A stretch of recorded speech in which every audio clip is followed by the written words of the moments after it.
chào bạn quay trở lại kênh Chân Dung Người Nổi Tiếng. Đừng quên bấm nút đăng ký, like và chia sẻ với bạn bè để không bỏ lỡ bất kỳ video nào.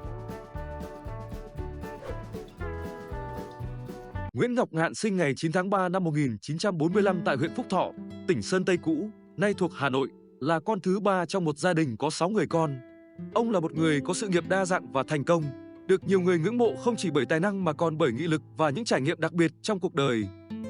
Ông là một nhà văn, nhà báo và người dẫn chương trình nổi tiếng trong cộng đồng người Việt hải ngoại. Ông được biết đến rộng rãi qua các tác phẩm văn học phong phú và vai trò người dẫn chuyện tại các chương trình văn nghệ của Trung tâm Thúy Nga, đặc biệt là Paris by Night. Nguyễn Ngọc Ngạn xuất thân từ một gia đình trí thức tại miền Bắc Việt Nam. Trước khi trở thành nhà văn nổi tiếng, ông từng trải qua nhiều thăng trầm trong cuộc sống.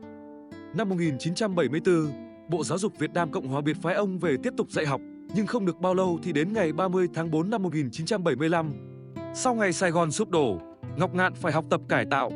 Những trải nghiệm đau thương và khó khăn trong các trại cải tạo đã tạo nên nguồn cảm hứng lớn cho nhiều tác phẩm sau này của ông. Năm 1954, Nguyễn Ngọc Ngạn theo gia đình di cư vào Nam, sống tại một xóm Công giáo gần Củ Chi, thuộc tỉnh Gia Định.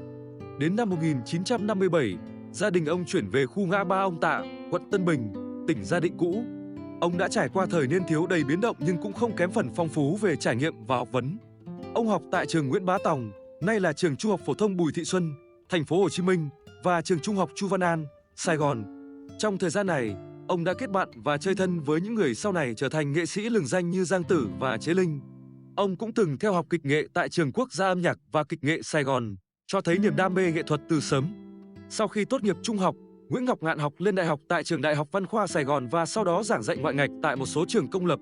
Năm 1970, ông gia nhập Quân lực Việt Nam Cộng hòa và phục vụ trong Sư đoàn 9 Bộ binh.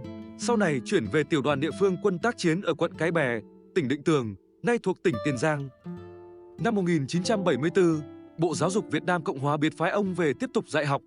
Tuy nhiên, không lâu sau đó, vào ngày 30 tháng 4 năm 1975, Sài Gòn sụp đổ và Nguyễn Ngọc Ngạn bị đưa vào trại cải tạo. Sau khi được trả tự do năm 1978, ông là người đầu tiên trong gia đình vượt biên nhưng không may trong chuyến đi này, vợ và con trai ông đã qua đời. Sau đó Nguyễn Ngọc Ngạn đến định cư tại thành phố cảng Prince Rupert, British Columbia trước khi chuyển đến Toronto vào năm 1985, Canada năm 1985. Tại đây, ông bắt đầu sự nghiệp viết văn và nhanh chóng trở thành một trong những nhà văn nổi tiếng trong cộng đồng người Việt hải ngoại. Các tác phẩm của ông chủ yếu viết về cuộc sống lưu vong, những khó khăn và nỗi đau của người Việt phải rời xa quê hương.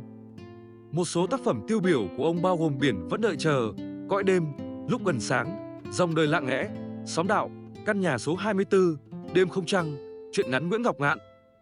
Nguyễn Ngọc Ngạn đã từng kết hôn 2 lần. Lần đầu tiên vào năm 1970 với bà Lê Thị Tuyết Lan, nhưng bà và con trai của ông đã không may qua đời trong chuyến vượt biên năm 1974. Năm 1982, ông kết hôn với bà Trần Ngọc Diệp và họ đã chung sống hạnh phúc suốt hơn 38 năm, có với nhau một cậu con trai. Tình cảm vợ chồng của họ là điều mà nhiều người ngưỡng mộ. Ông còn có một người em trai là nhạc sĩ Ngọc Trọng, một nhạc sĩ tài năng với nhiều tác phẩm nổi tiếng. Ông nổi bật với khả năng ghi nhớ và quan sát tinh tế từ nhỏ. Những trải nghiệm trong cuộc sống đã trở thành nguồn cảm hứng cho các tác phẩm của ông, như cuốn tiểu thuyết Xóm Đạo. Ông cũng có kiến thức uyên thâm và ngôn ngữ linh hoạt, điều này làm nên sức hút của ông với khán giả. Một điểm thú vị về Nguyễn Ngọc Ngạn là ông không sử dụng Internet. Dù thời đại công nghệ phát triển, ông vẫn giữ nếp sống giản dị, ít ra ngoài trừ khi cần thiết. Trên mạng xã hội và YouTube, có nhiều kênh mang tên ông nhưng đều do người khác quản lý. Nguyễn Ngọc Ngạn từng là giáo viên và có sở trường viết lách. Ông luôn chăm chỉ đọc sách và viết. Nhiều tác phẩm của ông được đón nhận nồng nhiệt, thể hiện văn học uyên bác và tài năng của ông trong cả hai lĩnh vực viết và nói. Từ một cậu bé tại một huyện nhỏ, qua nhiều biến cố và thăng trầm, Nguyễn Ngọc Ngạn đã vươn lên và khẳng định mình trong làng văn học và nghệ thuật. Ông là tấm gương về nghị lực và sự sáng tạo không ngừng nghỉ. Nguyễn Ngọc Ngạn đã xuất bản nhiều tiểu thuyết, truyện ngắn và hồi ký, trong đó có nhiều tác phẩm nổi tiếng như Kỳ Nhân và Ác Quỷ, một tiểu thuyết phản ánh cuộc sống đầy biến động và những bi kịch của người dân trong thời kỳ chiến tranh và hậu chiến. Xóm Đạo, một tác phẩm miêu tả sâu sắc về cuộc sống của những người dân trong một xóm đạo nhỏ, nơi những giá trị truyền thống và niềm tin tôn giáo được tôn vinh. Mùa Hè Đỏ Lửa, một hồi ký chân thực và đầy xúc động về những năm tháng sống trong trại cải tạo. Nguyễn Ngọc Ngạn có phong cách viết văn chân thực, cảm xúc và đậm chất hiện thực, phản ánh sâu sắc những trải nghiệm cá nhân cũng như xã hội của ông. Những tác phẩm của ông không chỉ mang tính giải trí mà còn chứa đựng nhiều bài học quý giá về cuộc sống và con người. Bên cạnh sự nghiệp văn chương, Nguyễn Ngọc Ngạn còn được biết đến rộng rãi qua vai trò người dẫn chương trình tại các chương trình văn nghệ của Trung tâm Thúy Nga. Từ năm 1992, ông bắt đầu dẫn chương trình Paris by Night, một chương trình ca nhạc và giải trí nổi tiếng trong cộng đồng người Việt khắp thế giới. Với phong cách dẫn chuyện duyên dáng, hài hước và đầy kiến thức, ông đã trở thành một gương mặt quen thuộc và được yêu mến. Ông không chỉ là một MC nổi tiếng mà còn là một cầu nối văn hóa, giữ gìn và truyền bá những giá trị văn hóa Việt Nam cho thế hệ sau.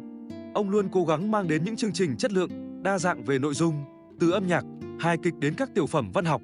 Nguyễn Ngọc Ngạn là một người đa tài và đầy tâm huyết, người đã cống hiến không ngừng cho nền văn học và văn hóa Việt Nam. Sự thành công của ông không chỉ đến từ tài năng mà còn từ sự nỗ lực không ngừng nghỉ và lòng yêu nghề mãnh liệt.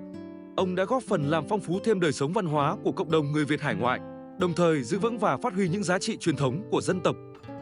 Đối với tôi, Nguyễn Ngọc Ngạn không chỉ là một nhà văn hay một người dẫn chương trình duyên dáng, mà ông còn là một biểu tượng của sự kiên trì và lòng đam mê. Cuộc đời ông là minh chứng cho việc vượt qua khó khăn để đạt được thành công. Sự nghiệp của ông là nguồn cảm hứng vô tận cho những ai yêu văn chương và nghệ thuật. Dù đã chính thức giải nghệ vào cuối năm 2022, nhưng những đóng góp của ông cho nền văn học và nghệ thuật sẽ mãi mãi được ghi nhớ. Nguyễn Ngọc Ngạn là một người đã dành trọn cuộc đời mình cho sự nghiệp văn chương nước nhà.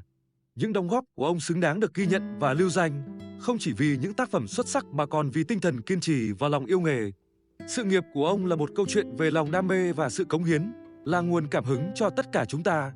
Cuộc đời và sự nghiệp của ông là một minh chứng rõ nét cho sự kiên trì, lòng đam mê và tình yêu dành cho văn hóa, văn học Việt Nam. Ông không chỉ là niềm tự hào của cộng đồng người Việt hải ngoại mà còn là một phần quan trọng trong bức tranh văn học và văn hóa Việt Nam hiện đại. Chào tạm biệt các bạn, hẹn gặp lại các bạn ở video tiếp theo. Nhớ like và subscribe để nhận được thông báo về video mới nhất nhé.